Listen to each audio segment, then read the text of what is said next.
আসনে তাকে স্থান দিত আল্লাহ পাক রব্বুল আলামিন।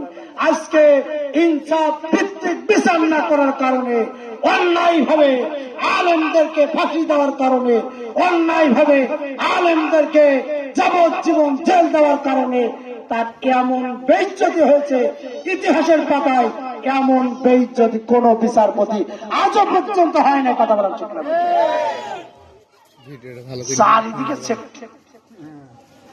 চারিদিকে দূর থেকে উড়ে এসে এমন লাথি দিয়েছে একেবারে মাঝখানের বিচিটা শেষ।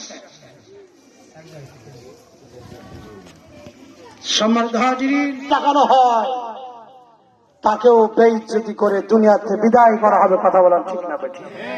মোল্লাকে দেখলে গায়ে চুলকানি বেড়ে যায়। এটা করলো কারা? মোল্লারা। ওইটা করলো কারা? মোল্লারা। এই জন্য বড় আক্ষেপ করে আল্লামা দিলওয়ার হোসেন সাঈদী বলেছিল, মোল্লারা তো সব জায়গায়, মোল্লারা হচ্ছে মূলে আছে, তোমরা আছো আগায়।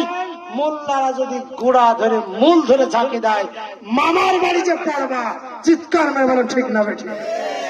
বলেন পড়েছে কি পড়ে নাই? আরো জোরে বলেন পড়েছে কি পড়ে নাই? আল্লাহু খায়রুল মাকিরিন।